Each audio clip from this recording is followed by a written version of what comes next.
What is going on, guys? It's the Mad Dragon. We're back doing our fantasy team for round 4 of the Guinness Six Nations 2024. I did one of these videos last week and you guys seem to actually really enjoy it. Basically, building my team from scratch, going over my thought process on how I'm picking the players from what teams, how I'm organising my star points, and the video did really well. So it's a bit of a preemptive team because, of course, team announcements won't be coming out till the end of the week. I'm filming this on the Monday. You guys won't be seeing it till Wednesday, so team announcements will be coming over the next couple of days. But I thought we'd do it again. We're going to go through, give our predictions for the game, basically picking who we think is going to win, then building our fantasy team along the way. And of course, on Friday or Saturday, once we've had the team announcements, I'll make any late-minute changes that I need to. So, like we've done in the other video, I'm going to basically delete my entire team from scratch. We're going to start again like we did last week, and we're going to go through my theory on how I do it, and you guys get to see the madness that is my brain trying to organise this fantasy team, and we'll start it off from scratch. Now, yet again, for those of you who are brand new to me trying to do this for the official Guinness Six Nations one, I am doing this in a way that I am only picking people based on the actual shirt numbers they'll be playing in on the weekend. So I can't have 3 number 8s as my back row, I can't have 3 left wingers for my back 3. Whatever shirt number I'm thinking they're going to be playing in anyway, that is who is going in the team, and then of course we'll make adjustments later in the week if any of them happen to be wrong. I'm hoping to get 15 from 15, but you're never quite 100% sure on it. So, where do we begin? Now, as with last week, my face is in front currently of the currency, so I'll get rid of my face for a second. You can see we've got 242.3 stars. We went slightly up from last week on how good our team did. So we've got quite a good budget to work with, but a couple of these players who are really standing out now, they're getting towards like the 20 points like James Lowe there. So we're going to have to take some big points to get some good people in. So what do we think? Let's start out with the fixtures for round 4 and go over some predictions of what I'm expecting to happen. That's normally where I like to begin with designing my team. So starting out, round 4 is really interesting because going into this round, I would have said Scotland, Ireland, France. Hands down, that's what I expected to happen. Now, last week, Italy and France drew. And Italy looked like they were playing hard, they were over in France, and they came away with a draw. Really, really good for them. France underperforming in that second half, got a red card. They haven't got Jonathan Darnty this week. They are missing quite a few key players in that French team now. Wales have been overperforming in some areas and then crashing and burning in others. Scotland have been doing well, but sometimes sort of switching off in the games and stuff. So actually, although I'm still pretty heavily leaning towards Ireland for that second game, genuinely, the first and third game have really opened up. So it's going to mess up my thought process a bit more. I am still leaning towards Scotland. I'm expecting them, given where they are in the table at the minute, that they know they'll definitely want to try and get a win over Italy to really keep in touching point of the Six Nations. I'm still probably going to back Scotland over Italy, but I can see maybe squeezing a couple of Italian players in. I think I am going to be backing Ireland over England, but doesn't mean there won't be any England players getting in. And then this Wales-France game, we're just going to see. We're going to see when we get round to it what on earth goes on. I'm still leaning towards France because I would like to believe they would shake it up from last week. But you know what? I don't think it's a terrible move to put some Wales in your guys' teams either. So let's start out. Now, the one person who I just think needs to be in every week, and I just will always put in, is Dan Sheehan. Dan Sheehan for me is the hooker and just should always be the hooker. He's just the absolute standout. He's, of course, 18 stars. He is head and shoulders above everybody else. I think he's done amazingly, and I think he'll have another good game against England. I think against England as well, Ireland will be looking for quite a forward-based game. They're in Twickenham. I'm expecting Ireland to be going through the forwards. Maybe in the second half we get to see the backs interact. You know, we know how much someone like James Lowe, likes to get involved in every single game. I'm expecting a big forward game from Ireland, and as such, I'm going to back the Ireland forwards. Now, another lad who did very well last week, who I couldn't fit in for currency reasons, Ty Burn. I'm going to go for Ty Burn this week. Even with his yellow card last week, he still scored better than McCarthy. He was just that good. He can have a yellow card and still score better. So Ty Burn going in there for me. I think the lock battle is going to be interesting between Ireland and England, to be fair, because Itoje's actually been playing kind of well, and I could maybe see even putting Itoje in there. I'm looking forward to see that battle in the actual match.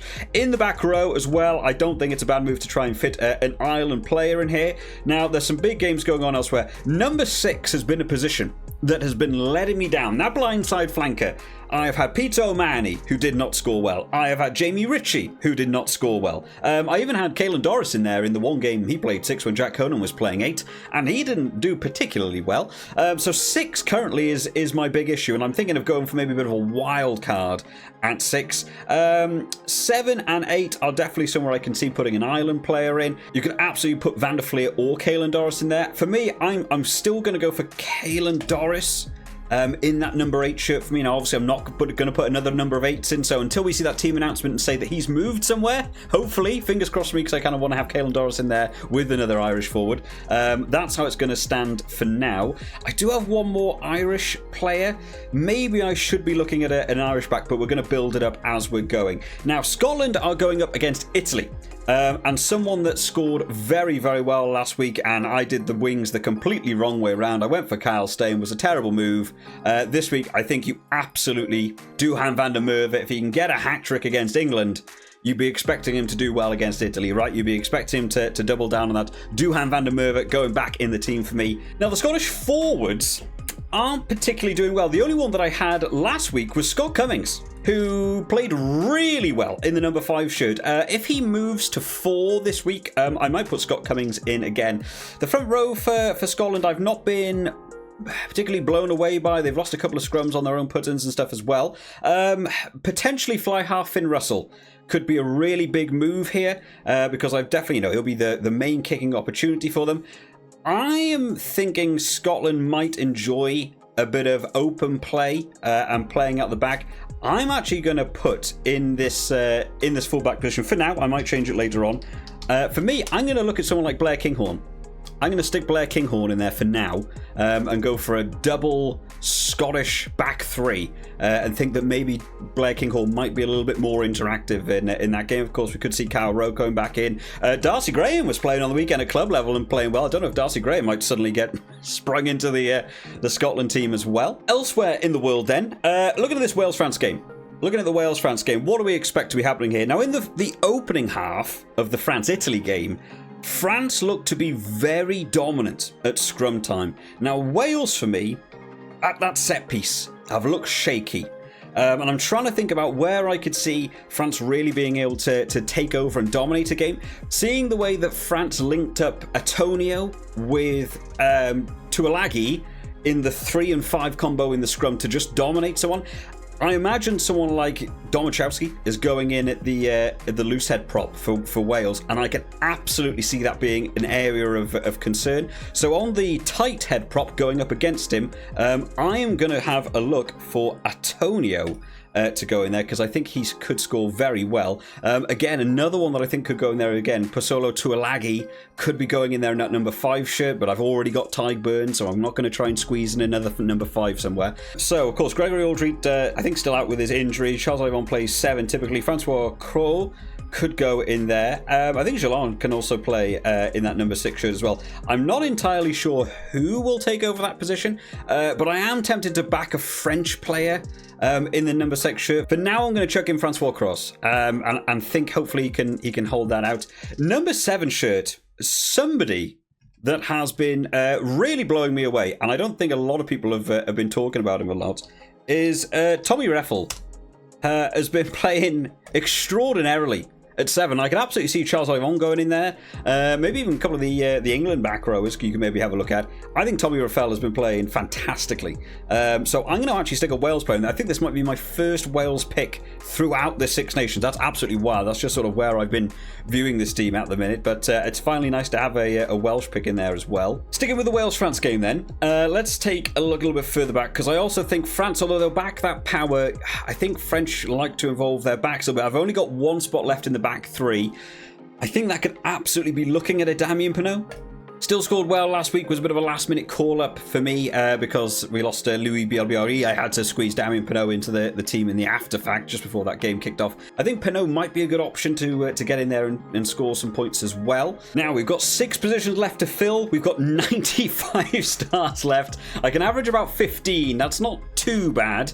In my centre combinations, what do we want to look at in terms of centres? So we've currently got 3 of our French boys. We've got 2 Scottish. There can absolutely be a look at a Scottish player. How much is Hugh Jones going for these days? 16.7. That's maybe a little bit over the top from what I wanted to pay. Could look at a Robbie Henshaw going up against England potentially. The England centres really haven't blown me away. The England centres really haven't been that on point for me. I probably wouldn't be looking at them. Wales centres, again, not really blown me away there. Gaël Ficou could be a good final French pick. I'm thinking I'm actually going to go Hugh Jones at 13. This is maybe a bit of a risk to go 3 Scottish players of the 4 they were allowed to pick all in the backs there. I'm really sort of lining up that I'm hoping Scotland are going to play an open game against Italy. But if there is a team in the Six Nations I feel you can get away with that with, I think Italy might be the one to do it. And the inside centre, Italy have swapped up their inside centre a few times. That makes that one a little bit harder to pick who I think is going to go in there. I don't think it would be a bad move to go for Bundy Archie. It does cost a lot, is going to cause potentially some issues. We won't be seeing Jonathan Darnty in this one. I imagine Mo Farner is going to be sliding into that position because with the red card situation. I might put Mo Farner in there for now because he is only 13 stars. That might be a cheaper way to try and sort that one out. That would lock out my French pack. In terms of my fly half, still someone I need for those kicking points. I really like the idea of going for Finn Russell. But Finn Russell is 19.2. That is a lot. And I don't know if I want to spend that many. An option that I am kind of considering here, George Ford, because going up against Ireland, I really don't see England scoring a lot of tries. I think Ireland will be defensively really sound. I think it'll be really difficult for England to get over and score that many tries. I think England will also know that, and the way we've seen them play at the World Cup, the way to stay in that game is going to be through the boot. So I'm kind of backing on there that George Ford would be your main kick taker and is also going to just be any opportunity anywhere in the Ireland half for a penalty will just be taking 3 points, maybe a drop goal, just to try and keep them in the game, because I really don't know if I see England scoring that many tries in that game. So that might be my my England pick going in there. What do we think in terms of a scrum half then? A scrum half who's going to, really shift up the game. The England scrum halves for me, again, haven't blown me away. Wales scrum halves have always been pretty decent in the Six Nations, and again, for me, haven't really shown off that much to me. Ben White has sort of been my go-to guy in that scrum half position, and again, hasn't done an enormous amount to really show off to me. I'm actually, at the minute, kind of thinking if I'm already backing that Ireland are going to stick it through the forwards and keep a tight game that way, Jamison Gibson Park, for the ability of Ireland going for the pick and goes right on the England try line, and then James Gibson Park coming in with maybe a little sneaky stabby try, looking for those try assists by one-off passes to a forward, hitting the line hard and going over for the try. I think James Gibson Park might be somewhere to look at rather than purely loading up on Ireland in terms of the forwards, which leaves me with a lock and a prop. I could also still go for Wales, England, and Italy, however I fancied. In terms of the scrum time and a prop, I see scoring points. I'm leaning more towards Schoeman. Fischetti's actually been doing pretty okay. I don't know if we can see his sort of points bracket and look at where he's been able to start off in this tournament. He was rated down here. He's been able to get a decent amount of points climbing up. But for me, I think Schoeman maybe being able to achieve so. You can see in this first round how well he did and really increased his value. And over the last couple of games, hasn't really been able to be utilised. I'm hoping that maybe a management staff would look at that and say, you know what? You need a better game from Schoeman this week. So I think maybe, again, in terms of a budget thing as well, that could absolutely be someone I could see going in there in my my loose head prop. In terms of this final lock position then, of course you can see me locking out here. Itoje is a very viable option and has actually been outplaying what I expected to see him do in this Six Nations. Welsh locks, I don't think are the way to go. I mean, a French lock also may not be a terrible call to squeeze in there as well, because the Wales line out hasn't been great. So I don't think it'd be a terrible move if one of you guys was going to go for a French lock in there. Nicolo Canone, in terms of still a solid all-round player, but also more of a budget player on the 12 stars, may not be a bad move. Let's chuck Canone in there for the second. And this leaves me with 10 stars in terms of my my super sub. There we go. We'll swap it to its in budget. Who is going to come on from the bench, do we think, and really shake up a game? It's amazing to see some of these players that are still rated kind of low in terms of the points and what have you. Now, I personally am kind of tempted here to look at a Wales player to potentially come on and make a bit of a difference in this game. Because if France have a second half like we've got to see against Italy last week, and Wales have been turning up for the second half compared to the first one, this might not be the bad move to go for. I'm going to maybe lean towards someone like Mason Grady, who I don't think has been particularly performing. I mean, he's gone minus in both games. Maybe we won't. Maybe we'll avoid going to that angle. I mean, this is a bad sign with Wales, where there is no Wales player that I see coming on from that bench and really doing anything, if even Mason Grady's down there super low. In terms of Italy, what do we have in terms of Italy? Someone being able to come on and make an impact. Now, for anyone who saw the Mad Dragon Six Nations Round 4, we did do Italy versus Scotland, and someone that did very well in that game has nothing to do with real life, but I'm going to take it as a sort of premonition sign, because that's about as even as any sort of choice you make in a fantasy. Anyway, Marine came in and had a really good game in terms of his standings and how he was actually in the real Six Nations. Of course, didn't play those two games, and then actually came on in that third game, got some decent points, got a try assist, was beating defenders. Maybe not as many meters carried, but again, it's about those actual minutes being able to be played.